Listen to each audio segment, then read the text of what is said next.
ಮತ್ತೊಮ್ಮೆ ಪತ್ರಿಕಾ ಮಾಧ್ಯಮದ ಸ್ನೇಹಿತರನ್ನ ಸ್ವಾಗತ ಬಯಸಿ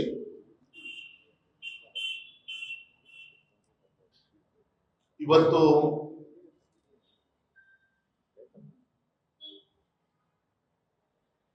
ವಚನ ಭ್ರಷ್ಟ ಒಂದು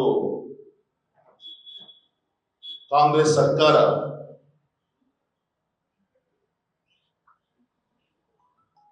ಕರ್ನಾಟಕ ರಾಜ್ಯದ ಒಂದು ಅಭೂತಪೂರ್ವವಾದಂತ ಬೆಂಬಲದೊಂದಿಗೆ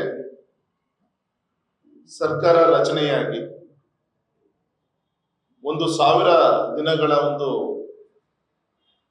ಸಾಧನಾ ಸಮಾವೇಶವನ್ನ ಹಾವೇರಿಯಲ್ಲಿ ಆಚರಣೆಯನ್ನ ಮಾಡ್ತಾ ಇದ್ದಾರೆ.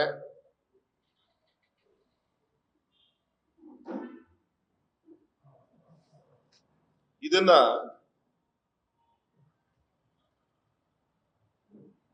ಅತ್ಯಂತ ಗಂಭೀರವಾಗಿ ರಾಜ್ಯದ ಜನ ಇವರ ಆಡಳಿತವನ್ನು ಗಮನಿಸ್ತಾ ಇದ್ದಾರೆ. ನಮ್ಮ ಪಕ್ಷದ ಅನೇಕ ವೇದಿಕೆಯಲ್ಲಿ ಒಂದು ವಿರೋಧ ಪಕ್ಷವಾಗಿ ಅನೇಕ ಬಾರಿ ಪ್ರಸ್ತಾಪವನ್ನು ಕೂಡ ನಾವು ಮಾಡಿದ್ದೀವಿ. ಹಾಗಾಗಿ ಈ ದಿನವನ್ನ ಘಂಟಾಘೋಷವಾಗಿ ಒಂದು ಅಧಿಕೃತ ವಿರೋಧ ಪಕ್ಷವಾಗಿ ರಾಜ್ಯದಲ್ಲಿ ಯಾವುದೇ ಮುಜುಗರ ಇಲ್ಲದ ರೀತಿಯಲ್ಲಿ 1,000 ದಿನದ ಸಮಾವೇಶ ಅನ್ನಕ್ಕಿಂತ 1,000 ದಿನದ ಒಂದು ವಂಚನೆ, ಭ್ರಷ್ಟಾಚಾರ, ದುರಾಡಳಿತ, ನೈತಿಕ ಮತ್ತು ಆರ್ಥಿಕವಾದಂತ ಒಂದು ದಿವಾಳಿತನದ ಒಂದು ಪರ್ವ ಅಂತ ಹೇಳಿ ನಾ ಈ ಸಂದರ್ಭದಲ್ಲಿ ತಮ್ಮ ಮುಖಾಂತರ ಈ ಸರ್ಕಾರಕ್ಕೆ ಹೇಳುವಂತ ಒಂದು ಪ್ರಯತ್ನವನ್ನು ನಾನು ಮಾಡ್ತಾ ಇದ್ದೀನಿ. ಇದು ಸಾಧನಾ ಸಮಾವೇಶ ಅನ್ನಕ್ಕಿಂತ ಜನರಿಗೆ ತೊಂದರೆ ಕೊಟ್ಟಂತ ಒಂದು ಯಾತನಾ ಸಮಾವೇಶ ಅಂತ ಹೇಳಿದ್ರು ಕೂಡ ತಪ್ಪಾಗ್ಲಾರ್ದು. ಯಾಕೆಂದ್ರೆ ಸರ್ಕಾರ ಬಂದು ಇಷ್ಟು 2.5 ವರ್ಷ ಆಯಿತು. ಸಾವಿರಾರು ದಿನಗಳ ಸಾವಿರಾರು ಸಂಕಷ್ಟಗಳನ್ನ ಇಡೀ ರಾಜ್ಯದ ಜನ ಒಂದಲ್ಲ ಒಂದು ರೀತಿಯಲ್ಲಿ ಎದುರಿಸ್ತಾ ಇದ್ದಾರೆ. ವಿಶೇಷವಾಗಿ ರಾಜ್ಯದ ಅಭಿವೃದ್ಧಿಯ ವಿಚಾರವನ್ನ ತೆಗೆದುಕೊಂಡಾಗ ಸಂಪೂರ್ಣವಾಗಿ ನಿಂತು ಹೋಗಿದೆ. ಗುತ್ತಿಗೆದಾರರು ಕಣ್ಣೀರಲ್ಲಿ ಕೈಯನ್ನ ತೊಳಿತಾ ಇರೋದನ್ನು ಕೂಡ ನಾವು ಗಮನಿಸ್ತಾ ಇದ್ದೀವಿ. ಮತ್ತೆ ಅವ್ರು ಗ್ಯಾರಂಟಿ ಯೋಜನೆ ಅಂತ ಏನು ಹೇಳ್ಕೊಂತ ಬಂದ್ರು, ಮತವನ್ನ ಪಡೆದುಕೊಂಡು ಬಂದ್ರು, ಸರ್ಕಾರವನ್ನ ರಚನೆಯನ್ನ ಮಾಡಿದ್ರು. ಮಾಡಾದ್ಮೇಲೆ ನಮ್ಮ ಯುವ ನಿಧಿಗೆ ಬಾಕಿ ಇರುವಂತ ಸ್ಟೈಫಂಡ್ ಅನ್ನ ಕೊಡುವಂತ ಕೆಲಸ ಈ ಸರ್ಕಾರದಿಂದ ಆಗ್ತಾ ಇಲ್ಲ. ಕೋಟ್ಯಾಂತರ ಖರ್ಚು ಮಾಡಿ ಇವತ್ತು ಹಾವೇರಿಯಲ್ಲಿ ತಮ್ಮ ಬೆನ್ನನ್ನ ತಾವೇ ಚಪ್ಪರಿಸಿಕೊಳ್ಳುವಂತ ಒಂದು ಕಾಂಗ್ರೆಸ್ಸಿನ ಒಂದು ಸಾಧನಾ ಸಮಾವೇಶ ಅಂತ ಹೇಳಿ ಏನ್ ಹೇಳಲಿಕ್ಕೆ ಕೊಟ್ಟಿದ್ದಾರೆ. ಇದು ಎಲ್ಲ ಒಂದ್ ಕಡೆಗೆ ರಾಜ್ಯದ ಜನರನ್ನ ಒಂದು ಅಣಗಿಸುವಂತ ಒಂದು ರಾಜ್ಯ ಜನರನ್ನ ಮುಜುಗರ ವ್ಯಕ್ತಪಡಿಸುವಂತ ಒಂದು ಸಮಾವೇಶ ಅಂತ ಹೇಳಿದ್ರು ಕೂಡ ತಪ್ಪಾಗ್ಲಾರದು. ಯಾಕೆಂದ್ರೆ ನಮ್ಮ ರಾಜ್ಯದಲ್ಲಿ ಸರ್ಕಾರ ಆಡಳಿತಕ್ಕೆ ಬಂದ ಮೇಲೆ ಆಗ್ಲೇ ಹೇಳಿದಾಗೆ ಅಭಿವೃದ್ಧಿ ಕಾರ್ಯಗಳು ಸಂಪೂರ್ಣವಾಗಿ ನಿಂತು ಹೋಗಿದೆ. ಆದ್ರೂ ಕೂಡ ಜನ ಕಷ್ಟದಲ್ಲಿದ್ರೇನು ಅನ್ನೋ ರೀತಿಯಂತ ಒಂದು ನಡವಳಿಕೆ ಅವ್ರದ್ದು. ಕಾನೂನು ಸುವ್ಯವಸ್ಥೆ ಸಂಪೂರ್ಣವಾಗಿ ನಿಂತು ಹಾಳಾಗಿ ಹೋಗಿದೆ. ರೈತರು ಆತ್ಮಹತ್ಯೆಯನ್ನ ಮಾಡ್ಕೊಳ್ತಿರುವಂತ ಸಂಖ್ಯೆ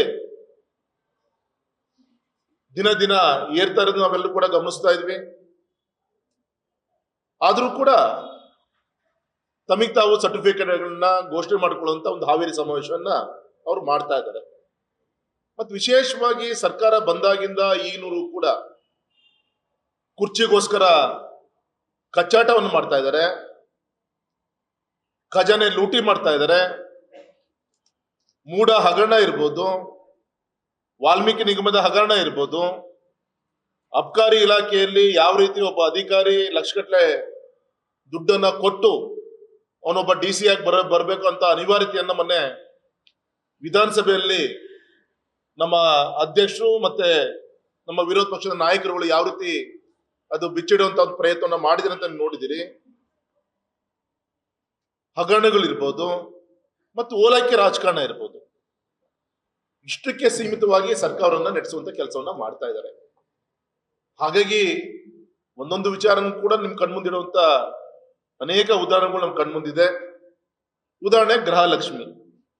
ಅಕಸ್ಮಾತ್ ಮೊನ್ನೆ ಬೆಳಗಾಂ ಅಧಿವೇಶನದಲ್ಲಿ ನಮ್ಮ ಹುಬ್ಳಿಯ ಶಾಸಕರು ಬೇವಿನ ಮರದಲ್ಲ ಮಹೇಶ್ ತೆಂಗಿನಕಾಯಿ ಅವರು ಆ ವಿಷಯ ಪ್ರಸ್ತಾಪ ಮಾಡಲಿಲ್ಲ ಅಂದ್ರೆ, ನಮ್ಮ ಸುರೇಶ್ ಕುಮಾರ್ ಒಂದು ಕತೆ ಹೇಳಿದ್ರು. ಅಂದ್ರೆ ವರ್ಷದಲ್ಲಿ ಮೊದಲನೇ ತಿಂಗಳು ಒಂದು ವಾರ ಲೇಟ್ ಆಗಿ ಪೇಮೆಂಟ್ ಮಾಡೋದು, ಎರಡನೇ ತಿಂಗಳು 15 ದಿನ ಲೇಟ್ ಆಗಿ ಪೇಮೆಂಟ್ ಮಾಡೋದು, ಮೂರನೇ ತಿಂಗಳಲ್ಲಿ ಹಾಗೆ ಮುಂದೆ ಹಾಕ್ತಾ ಹಾಕ್ತಾ ಹಾಕ್ತಾ ಲೆಕ್ಕಕ್ಕೆ ಚಕ್ಲಿ ಅಷ್ಟೇ ಇರುತ್ತೆ, ಆ ಸುಳಿ ಮಾತ್ರ ಖಾಲಿ ಆಗಿರುತ್ತೆ ಅನ್ನೋ ರೀತಿಯಲ್ಲಿ ವರ್ಷದಲ್ಲಿ 1-2 ತಿಂಗಳದು ಈ ನಮ್ಮ ಹೆಣ್ಮಕ್ಳಿಗೆ ಕೊಡುವಂತ ಈ ಒಂದು ಯೋಜನೆ, ಗೃಹಲಕ್ಷ್ಮಿ ಯೋಜನೆ ಏನಿತ್ತು, ಸುಮಾರು 5,500 ಕೋಟಿ ಹಣವನ್ನ, ಲೆಕ್ಕನೇ ಇಲ್ಲ ಇವರಿಗೆ. ವಿಧಾನಸಭೆ ಪ್ರಸ್ತಾಪ ನಾವು ಕೊಟ್ಟಾಗಿದೆ ಅಂತ ಮಂತ್ರಿಗಳು ಹೇಳ್ತಾರೆ. ಆಮೇಲೆ ಅದಕ್ಕೆ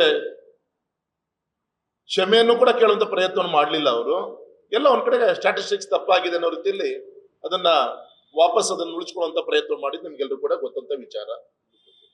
ಇವತ್ತು ಕೂಡ ಕೊಟ್ಟಿಲ್ಲ.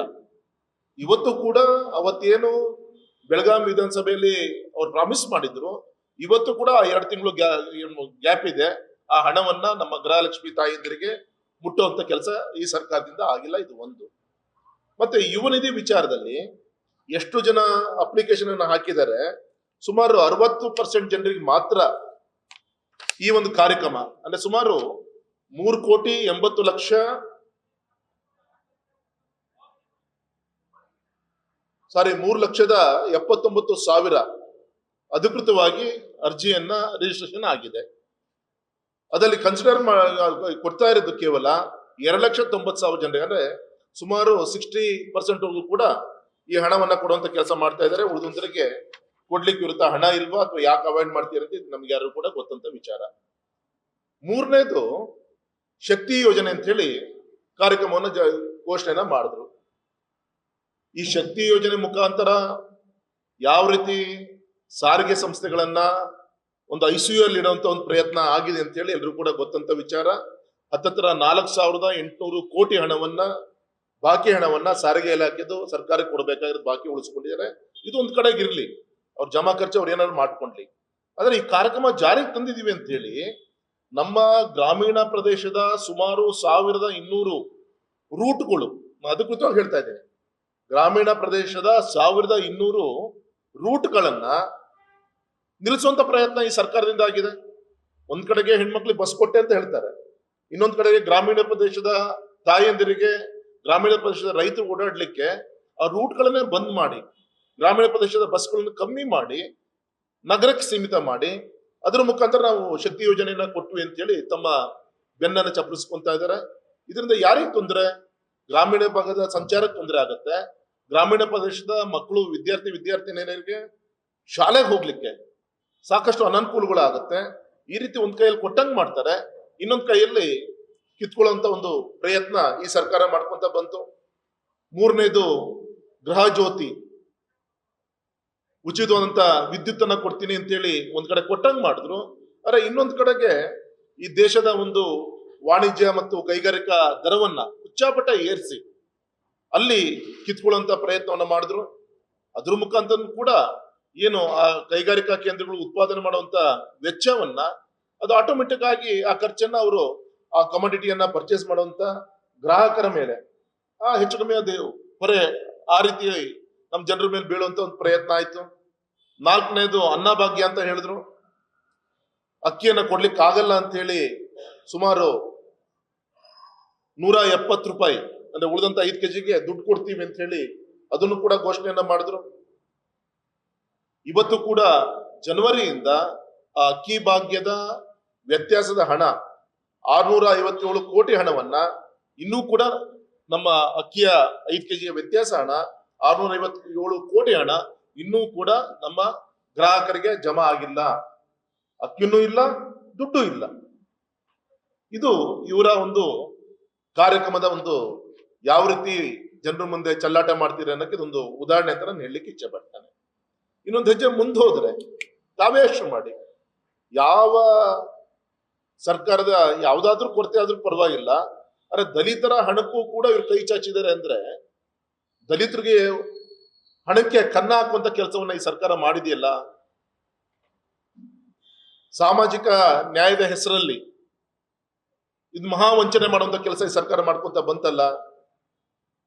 ಸಮಾಜ ಕಲ್ಯಾಣ ಇಲಾಖೆಯ SAP TSP ಕಾರ್ಪಸ್ ಫಂಡ್ ಸುಮಾರದಲ್ಲಿ 30ರಿಂದ 35% ಹಣವನ್ನ ನಮ್ಮ ಗ್ಯಾರಂಟಿ ಯೋಜನೆಗಳಿಗೆ ಉಪಯೋಗಿಸ್ಕೊಳ್ಳುವಂತ ಪ್ರಯತ್ನವನ್ನ ಮಾಡಿದ್ರು. ಇವರು ಬಜೆಟ್ ನಲ್ಲಿ ಘೋಷಣೆ ಮಾಡಿದ್ದು ಏನೋ ಇನ್ನು ಸರ್ಪ್ಲಸ್ ಆದಾಯವನ್ನ ಹೆಚ್ಚಿಗೆ ಮಾಡಿಕೊಂಡು ಅದ್ರ ಮುಖಾಂತರ ಜನರಿಗೆ ಮುಟ್ಟಿಸ್ತಾರೆ ಅಂದ್ರೆ ವಾಪಸ್ ಅವ್ರಿಗೆ ಇಟ್ಟಂತ ಹಣವನ್ನೇ ಮತ್ತೆ ಅದಕ್ಕೆ ಕೈ ಹಾಕಿ ಅದಲ್ಲಿ ಕಿತ್ಕೊಳ್ಳುವಂತ ಒಂದು ಪ್ರಯತ್ನವನ್ನ ಈ ಸರ್ಕಾರ ಮಾಡಿದೆ ಅಂತ ಹೇಳಿ ನಾನು ಹೇಳಲಿಕ್ಕೆ ಇಚ್ಛೆ ಪಡ್ತೇನೆ. ಅದರಿಂದ SCP TSP ಜನರಿಗೆ, ಪರಿಜಾತಿ ಪರಿಷತ್ ಪಂಗಡದವರಿಗೆ ಅದು ಬೇರೆ ಬೇರೆ ಯೋಜನೆಗಳು ಮೊದಲು 4 ಬೋರ್ವೆಲ್ ಕೊಡ್ತಿದ್ರೆ ಇವತ್ತು 1 ಕೊಡ್ತಾ ಇದ್ದಾರೆ.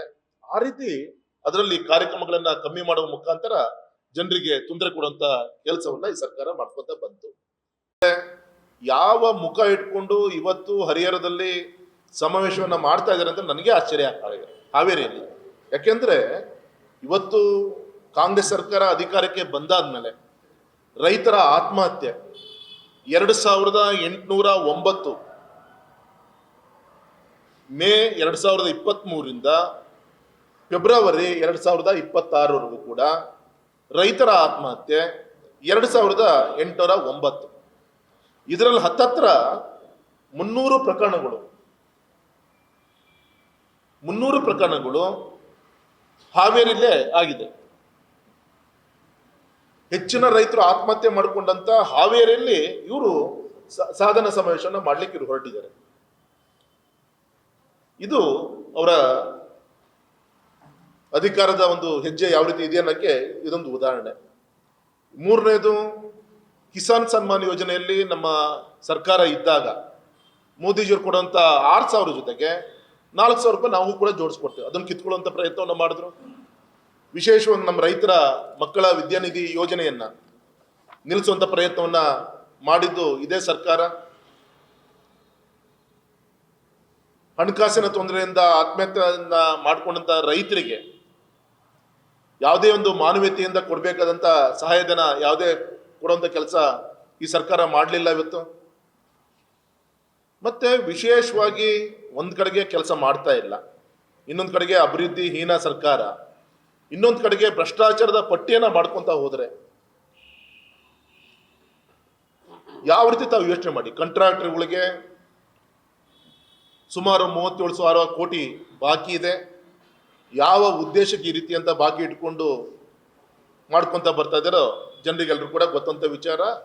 ಆ ಒಂದು ಹಿಂದೆ ಈ ಇಲ್ಲದಂತ ಸುಳ್ಳು ವಿಚಾರವನ್ನ 40% ಸರ್ಕಾರ ಅಂತ ಹೇಳಿ ನಮಗೆ ಪೋಸ್ಟರ್ನ ಅಂಟಿಸಿ ಸುಳ್ಳನ್ನ ನೂಸತೆ ಹೇಳಿ ಸರ್ಕಾರ ತರುವಂತ ಪ್ರಯತ್ನ ಮಾಡಿದ್ರು. ಇವತ್ತು ಅದೇ ಗುತ್ತಿಗೆದಾರರು ಯಾರ ಬಾಯಲ್ಲಿ 40% ಅಂತ ಇವರು ಬಲವಂತವಾಗೋ ಯಾವುದೋ ಇದರಿಂದ ಕರ್ಕೊಂಡ್ಬಂದು ಏನು ಹೇಳಿಸಿದ್ರು, ಇವತ್ತು ಅದೇ ಗುತ್ತಿಗೆದಾರರು 60% ಸರ್ಕಾರ ಅಂತ ಹೇಳುವಂತ ಒಂದು ದುಸ್ಥಿತಿಗೆ ನಿಮ್ ಸರ್ಕಾರ ಬಂದಿದೆಯಲ್ಲ ಇವತ್ತು.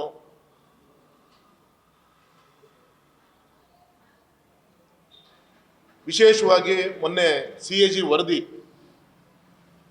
ಭಾರತದ ಕಂಟ್ರೋಲರ್ ಮತ್ತು ಆಡಿಟರ್ ಜನರಲ್ CAG ವರದಿ, ಟೋಟಲ್ ಲಯಬಿಲಿಟಿ ನಮ್ಮ ಕರ್ನಾಟಕ ಸರ್ಕಾರದ್ದು 7,64,000 ಕೋಟಿ ಈಗಾಗಲೇ ದಾಟಿದೆ. ಸುಮಾರು 20,000 ಕೋಟಿ ಆದಾಯ ಕೊರತೆ ಎದುರಿಸ್ತಾ ಇದೆ ಅಂತೇಳಿ ಮೊನ್ನೆ CAG ವರದಿನೂ ಕೂಡ ಕೊಟ್ಟಾಗಿದೆ. ವಿಶೇಷವಾಗಿ ಅಬ್ಕಾರಿ ಇಲಾಖೆ ಅವರ ಒಂದು ಮೂಲ ಮಂತ್ರನೇ ಹೆಚ್ಚೆಚ್ಚು ಜನರನ್ನ ಕುಡಿಯಕ್ಕೆ ಮೋಟಿವೇಟ್ ಮಾಡೋಂಥದ್ದೇ ಅಬ್ಕಾರಿ ಇಲಾಖೆಯ ಕನ್ನಡ ಅವ್ರದ್ದು ದೊಡ್ಡ ಒಂದು ಕಾರ್ಯಕ್ರಮ. ಅವ್ರದ್ದು ಅದೇ CL7 ಅಂತೆ ಟಾರ್ಗೆಟ್ ಸಹಜವಾಗಿ ಅದೇ ಅವ್ರಿಗೆ ಬರ್ಬೇಕು ಸರಿ. ಆದರೆ ಇದಕ್ಕೋಸ್ಕರ ದೇವಸ್ಥಾನಕ್ಕಿಂತ ಹೆಚ್ಚು CL7 ಬಾರ್ಗಳನ್ನೇ ಸ್ಯಾಂಕ್ಷನ್ ಮಾಡಿ 4-5 ಅಟ್ಯಾಚ್ ರೂಮ್ಗಳು ಇದ್ಬಿಟ್ರೆ ಸಾಕಂತವ್ರಿಗೆ ಅದಕ್ಕೂ ರೇಟ್ ಫಿಕ್ಸ್ ಮಾಡಿಕೊಂಡು ಏನೇನಂತೇಳಿ ಮೊನ್ನೆ ವಿಧಾನಸಭೆಯಲ್ಲಿ ಸುಮಾರು ಒಂದು ದಿನ ಪೂರ್ತಿ ಚರ್ಚೆನೂ ಕೂಡ ಆಗಿದೆ. ಇದು ಒಂದು ಕಡೆಗೆ. ಇನ್ನು ಕಾನೂನು ಸುವ್ಯವಸ್ಥೆ ವಿಚಾರವನ್ನು ತೆಗೆದುಕೊಂಡ್ರೆ ಯಾವ ರೀತಿ ಜೈಲುಗಳು ಇವತ್ತು ರೆಸಾರ್ಟ್ ಆಗಿ ಪರಿವರ್ತನೆ ಆಗ್ತಿದೆ ಅಂತ ನೀವೆಲ್ಲರೂ ಕೂಡ ಗಮನಿಸ್ತಾ ಇದ್ದೀರಿ. ಮತ್ತೆ ಬಳ್ಳಾರಿಯ ಒಂದು ಚರಿತ್ರೆ ಆದಂಥ ಶಾಸಕರ ಒಂದು ಗುಂಡಾಗಿರಿ, ಇನ್ನೊಂದು ಫಿಲ್ಮನ್ನು ಬಳ್ಳಾರಿ ತೆಗಿಬೋದು, ಅದನ್ನು ಕೂಡ ನೀವು ಗಮನಿಸ್ತಾ ಇದ್ದೀರಿ. ಇನ್ನು ಮರಳು ಮಾಫಿಯಾಕ್ಕೆ ನಮ್ಮ ಜಿಲ್ಲೆನೇ ಕಣ್ಮುಂದೆ ಒಳ್ಳೆ ಉದಾಹರಣೆ ಇದೆ. ಡ್ರಗ್ಸ್ ವಿಚಾರದಲ್ಲೂ ಕೂಡ ಪಾಪ ಕೇಂದ್ರ ಸರ್ಕಾರದ ಅಧಿಕಾರಿಗಳು ಬಂದು ಇಂತಿಂತಲ್ಲಿ ಡ್ರಗ್ಸು, ಅಫೀಮು, ಇನ್ನೊಂದು ವ್ಯಾಪಾರ ಆಗ್ತಿದೆ ಅಂತೇಳಿ ರಾಜ್ಯ ಸರ್ಕಾರಕ್ಕೆ ಸಹಕಾರ ಕೊಡುವಂಥ ಒಂದು ಅನಿವಾರ್ಯತೆ ಇವತ್ತು ಬಂದಿದೆ. ಆ ರೀತಿಯ ನಿಷ್ಕ್ರಿಯ ಒಂದು ವ್ಯವಸ್ಥೆ ನಮ್ಮ ಹೋಮ್ ಮಿನಿಸ್ಟ್ರದು. ಗೌರವಯುತವಾಗಿ ಕೆಲಸ ಮಾಡುವಂಥ ಅಧಿಕಾರಿಗಳ ಮೇಲೆ ಯಾವ ರೀತಿ ಗುಂಡಾಗಿರಿಯ ವರ್ತನೆ, ಉದಾಹರಣೆಗೆ ಮರಳು ಮಾಫಿಯಾ ವಿರುದ್ಧ ಧ್ವನಿ ಎತ್ತಂತ ಅಧಿಕಾರಿಗಳಿಗೆ ಲಾರಿ ಹತ್ಸಕ್ಕೆ ಹೋಗ್ತಾರೆ. ಈ ರೀತಿ ಗೌರವದಿಂದ ಯಾವುದೇ ಅಧಿಕಾರಿ ಕೆಲಸ ಮಾಡ್ಲಿಕ್ಕೆ ಆಗಲ್ಲ. ಮತ್ತೆ ಜೈಲಲ್ಲಂತೂ ಅಕ್ರಮ ಚಟುವಟಿಕೆಗಳು ಯಾವ್ಯಾವ ರೀತಿ ನಡೀತಾ ಇದೆ ಅನ್ನೋದು ಈಗಾಗಲೇ ನೀವೆಲ್ಲರೂ ಕೂಡ ಇಡೀ ದೇಶಕ್ಕೆ ತೋರಿಸುವಂಥ ಕೆಲಸವನ್ನ ಮಾಡಿದಿರಿ. ಮತ್ತೆ ಯಾವುದೇ ಕಾರಣಕ್ಕೂ ಕೂಡ ನಮ್ಮ ಮಹಿಳೆಯರಿಗೆ ರಕ್ಷಣೆ ಇಲ್ಲ ಅನ್ನಕ್ಕೆ ಹುಬ್ಳಿಯಲ್ಲಿ ಪೊಲೀಸ್ ಕಸ್ಟಡಿಯಲ್ಲಿ ಇದ್ದಂಥ ಮಹಿಳೆಯ ಮೇಲೆ ವಿವಸ್ತ್ರಗೊಳಿಸಿ ಯಾವ ರೀತಿ ಹಲ್ಲೆ ನಡೀತು ಅನ್ನಕ್ಕೆ ಅದು ನಮ್ಮ ಕಣ್ಮುಂದೆ ನಮ್ಮ ಇದೆ. ಈ ಥರ ನೂರಾರು ಉದಾಹರಣೆಗಳು ನಮ್ಮ ಮುಂದಿದೆ. ಮತ್ತು ವಿಶೇಷವಾಗಿ ನಮ್ಮ ಧಾರ್ಮಿಕ ಭಾವನೆಗಳ ಮೇಲೆ ಧಕ್ಕೆ ತರುವಂಥ ಅನೇಕ ಉದಾಹರಣೆಗಳು, ಉದಾಹರಣೆಗೆ ಬೆಂಗಳೂರಿನಲ್ಲಿ ಓಂ ಶಕ್ತಿಯ ಭಕ್ತರ ಮೇಲೆ ಯಾವ ರೀತಿ ಕಲ್ಲು ತೂರಾಟ ನಡೀತು, ಮದ್ದೂರಿನಲ್ಲಿ ಗಣೇಶನ ಮೆರವಣಿಗೆ ಮೇಲೆ ಯಾವ ರೀತಿ ಕಲ್ಲು ತೂರಾಟ ನಡೀತು, ಕೆರಗೋಡಲ್ಲಿ ಹನುಮ ಧ್ವಜದ ವಿವಾದ ಯಾವ ರೀತಿ ಅದಕ್ಕೆ ಧಕ್ಕೆ ತರುವಂಥ ಕೆಲಸವನ್ನು ಈ ಕಾಂಗ್ರೆಸ್ ಸರ್ಕಾರ ಮಾಡ್ತು. ಮತ್ತು ಇದೆಲ್ಲದೂ ಕೂಡ ಮಾಡಿ ಇದಕ್ಕೆ ಪ್ರತಿಭಟಿಸುವಂಥ ಒಂದು ಕೆಲಸವನ್ನ ನಮ್ಮ ಜಾಗೃತಿ ಹಿಂದೂ ಸಮಾಜ ಮಾಡ್ಲಿಕ್ಕೆ ಹೊರಟ್ರೆ ದ್ವೇಷ ಭಾಷಣದ ಮುಖಾಂತರ ಮಸೂದೆಯನ್ನು ತಂದು ತಡೆಯುವಂಥ ಕೆಲಸವನ್ನ ಈ ಒಂದು ದುರಾಡಳಿತ ಸರ್ಕಾರ ಮಾಡಿಕೊಂಡು ಬರ್ತಾ ಇದೆ ಅಂಥೇಳಿ ಈ ಸಂದರ್ಭ ನಾನು ಹೇಳಲಿಕ್ಕೆ ಇಚ್ಛೆ ಪಡ್ತೇನೆ. ಹಾಗಾಗಿ ನಮ್ಮ ಪಕ್ಷದ ಒತ್ತಾಯ ಏನಂದರೆ, ಈ 1,000 ದಿನಗಳಲ್ಲಿ ರಾಜ್ಯ ಎಷ್ಟು ಸಾಲ ಪಡೆದಿದೆ, ಮತ್ತೆ ಎಷ್ಟು ಅಭಿವೃದ್ಧಿ ನೀವು ವೆಚ್ಚವನ್ನು ಮಾಡಿದಿರಿ, ಇದ್ರ ಬಗ್ಗೆ ಒಂದು ಶ್ವೇತಪತ್ರವನ್ನು ಬಿಡುಗಡೆ ಮಾಡಿ ಸತ್ಯಾಸತ್ಯತೆಯನ್ನು ಜನರಿಗೆ ತಿಳಿಸುವಂಥ ಪ್ರಯತ್ನವನ್ನು ಮಾಡಬೇಕು ಅಂತೇಳಿ ನಮ್ಮ ಪಕ್ಷದ ಪರವಾಗಿ ನಾನು ಈ ಸಂದರ್ಭದಲ್ಲಿ ಒತ್ತಾಯನೂ ಕೂಡ ಮಾಡ್ತೀನಿ. ಹಾಗಾಗಿ ಈ ಭ್ರಷ್ಟ ಕಾಂಗ್ರೆಸ್ ಸರ್ಕಾರ ಇವತ್ತು ಮಾಡಬೇಕಾಗಿರೋ ಸಾಧನ ಸಮಾವೇಶ ಎಲ್ಲ ಜನರಿಗೆ ಕೊಡ್ತಿರುವಂಥ ಒಂದು ತೊಂದರೆ, ಒಂದು ಯಾತನಾ ಸಮಾವೇಶ ಅಂತೇಳಿ ಈ ಸಂದರ್ಭದಲ್ಲಿ ನಮ್ಮ ಪಕ್ಷದ ಪರವಾಗಿ ನಾನು ಹೇಳಲಿಕ್ಕೆ ಇಚ್ಛೆ ಪಡ್ತೇನೆ.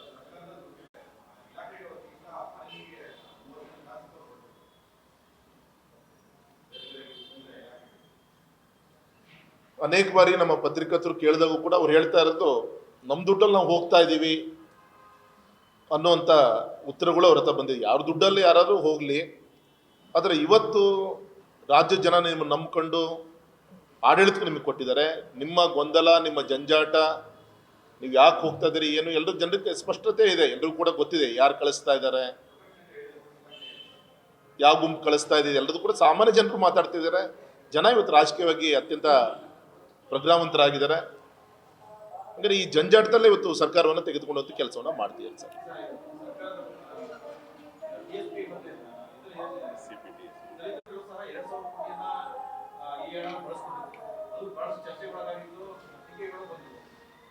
ಸರ್, ಆದರೆ ನಮ್ಮ BJP ಸರ್ಕಾರ ಆ ಸಂದರ್ಭ ಬಳಸ್ಕೊಂಡ್ರು ಕೂಡ ಆ SCP TSP ಇಡಬೇಕಂತ ಟೋಟಲ್ ಪರ್ಸೆಂಟೇಜ್ ಅಮೌಂಟ್ ಏನಿದೆ ಅದನ್ನು ಕಮ್ಮಿ ಮಾಡಿದ್ದಿಲ್ಲ. ಅದನ್ನು ಕೊಟ್ಟು ಅದರಲ್ಲಿ ಬೇರೆ ಕಾರ್ಯಕ್ರಮ ಕೊಡುವಂಥ ಕೆಲಸ ಮಾಡಿದರೆ ಹೊರತು ಇಲ್ಲಿ 100ಕ್ಕೆ 30 ರೂಪಾಯಿ ಕಿತ್ಕೊಂಡು 70 ರೂಪಾಯಿ ಮಾತ್ರ ಇವ್ರೇನು ಮಾಡಿದ್ದಾರೆ ಆ ರೀತಿ ಅವತ್ತು ಮಾಡಿದ್ದಿಲ್ಲ. ಅವತ್ತು ಇನ್ನೂ ಎಕ್ಸ್ಟ್ರಾ ಬೇರೆ ಕಾರ್ಯಕ್ರಮ ಕೊಟ್ಟಿದ್ದು ಸರ್ ಅವತ್ತು.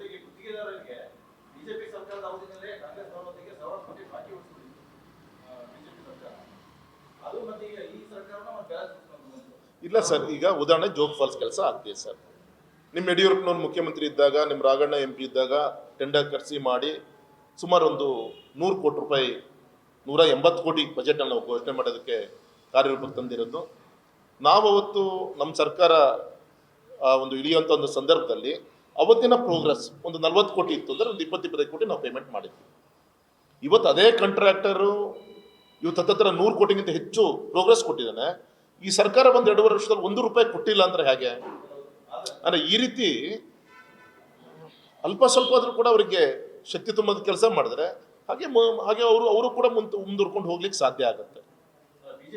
ಇಲ್ಲಿ ಬಿಜೆಪಿ ಕಾಂಗ್ರೆಸ್ JDS ಅನ್ನೋಕ್ಕಿಂತ ಸರ್ಕಾರ ಸರ್ ಅಲ್ವಾ, ಸರ್ಕಾರಗಳು ಬರ್ತಿರುತ್ತೆ ಹೋಗ್ತಾ ಇರುತ್ತೆ ಪ್ರಜಾಪ್ರಭುತ್ವದಲ್ಲಿ. ಆದ್ರೆ ಅಭಿವೃದ್ಧಿ ಅದು ಕೂಡ ನಿಲ್ಬಾರ್ದಲ್ಲ.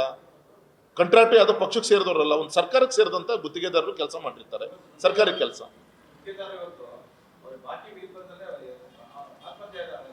ಪಾಪ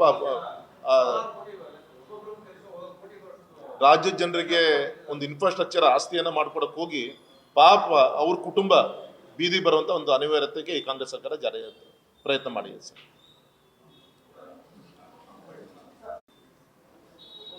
ನಿಮಗೆಲ್ಲರೂ ಕೂಡ ಗೊತ್ತಿರಬಹುದು, ಮೊನ್ನೆ ಲೋಕಸಭಾ ಚುನಾವಣೆ ಸಂದರ್ಭದಲ್ಲಿ ನೆಹರು ಸ್ಟೇಡಿಯಂನಲ್ಲಿ ನಮ್ಮ ಕೇಂದ್ರದ ರಾಷ್ಟ್ರೀಯ ಹೆದ್ದಾರಿ ಇಲಾಖೆಗಳ ಕಾರ್ಯಕ್ರಮ ಆಗಬೇಕಾದಾಗ ಅಲ್ಲಿ ಗೌರವಾನ್ವಿತ ನಿತಿನ್ ಗಡ್ಕರಿಜಿ ಅವರು ಘೋಷಣೆಯನ್ನ ಮಾಡಿದ್ರು. ಸೊ ಆಗಿಂದನೂ ಕೂಡ ಫಾಲೋಅಪ್ ಮಾಡ್ತಾ ಇದ್ದೆ. DPR ಮಾಡಲಿಕ್ಕೆ ಕೆಲವು ಹಿಂದೆ 400 ಕೋಟಿ ಇರೋ ರಸ್ತೆನ ವೈಂಡಿಂಗ್ ಮಾಡ್ಲಿಕ್ಕೆ ಸ್ಯಾಂಕ್ಷನ್ ಆಯಿತು. ಆದರೆ ಅದು DPR ಮಾಡುವಂಥ ದಿಕ್ಕಿನಲ್ಲಿ ಫೇಲ್ಯೂರ್ ಆಯಿತು. ಹಾಗೆ ಮತ್ತೊಮ್ಮೆ ಈಗ ಅದನ್ನು 4 ಲೈನ್ ವೈಂಡಿಂಗ್ ಪ್ಲಸ್ ಟನಲ್ ಅದನ್ನು ಕೂಡ ಸೇರಿಸಿ ಪ್ರಾಜೆಕ್ಟ್ ರಿಪೋರ್ಟನ್ನು DPR ರೆಡಿ ಮಾಡಲಿಕ್ಕೆ ಸರ್ಕಾರ ಸುಮಾರು 2.5 ಕೋಟಿ ಏನೋ ನಿನ್ನೆ ಅಧಿಕೃತವಾಗಿ ಘೋಷಣೆ ಮಾಡಿದೆ. ನೋಡೋಣ, 6 ತಿಂಗಳು ಟೈಮ್ ಕೊಟ್ಟಿದ್ದಾರೆ. ಮೊನ್ನೆ ಅಧಿಕಾರಿಗಳು ಮೀಟಿಂಗ್ ಮಾಡಿ 6 ತಿಂಗಳು ತೆಗೆದುಕೊಳ್ಳೋಕೆ ಹೋಗೋದು ಬೇಡ, 2-3 ತಿಂಗಳಲ್ಲಿ DPR ಸಬ್ಮಿಟ್ ಮಾಡಿ ಅಂತ ಹೇಳಿದ್ವಿ. ಅಂದರೆ 2 ರೀತಿಯಿಂದ DPR ಸಬ್ಮಿಟ್ ಆಗುತ್ತೆ.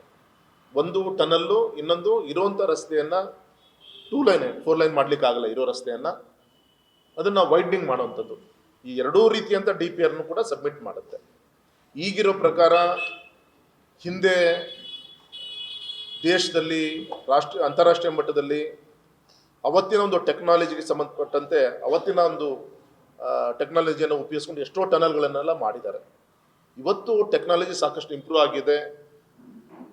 ಪರಿಸರದ ಪ್ರೇಮಿಗಳು ನಾನು ಅಭಿನಂದನೆ ತಿಳಿಸ್ತೀನಿ. ಪಾಪ ಇಲ್ಲೊಂದು ಹೇಳಿಕೆಯನ್ನು ನಾನು ಕೇಳಿದ್ದೀನಿ. ನಾನು ಪರಿಸರ ಉಳಿಸ್ಬೇಕು ಅನ್ನೋದು ಅವ್ರ ಕಳಕಳಿ. ಅರೆ ಪರಿಸರ ಹಾನಿಯಾಗದ ರೀತಿಯಲ್ಲಿ ಅಭಿವೃದ್ಧಿಯನ್ನು ಯಾವ ರೀತಿ ಮಾಡ್ಬೋದು, ಈ ದಿಕ್ಕಲ್ಲಿ ನಮ್ಮ ಅಧಿಕಾರಿಗಳು ಅತ್ಯಂತ ಗಂಭೀರವಾಗಿ ಚಿಂತನೆಯನ್ನ ಮಾಡ್ತಾ ಇದ್ದಾರೆ. ನೋಡಿ, ಪ್ರಾಜೆಕ್ಟ್ DPR ರೆಡಿ ಆಗಲಿ, ಆಮೇಲೆ ಯಾವುದು ಅಂತೇಳಿ ಸರ್ಕಾರ ತೀರ್ಮಾನ ತೆಗೆದುಕೊಳ್ಳಿ.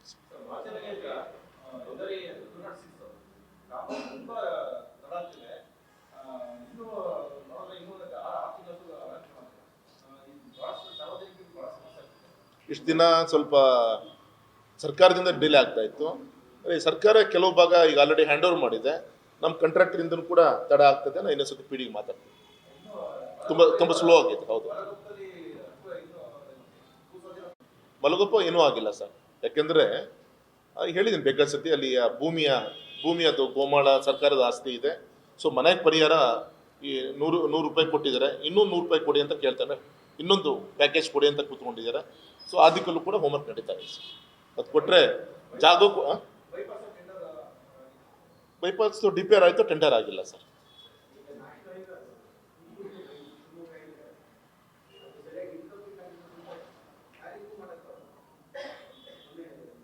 ಟ್ಯಾರಿಫ್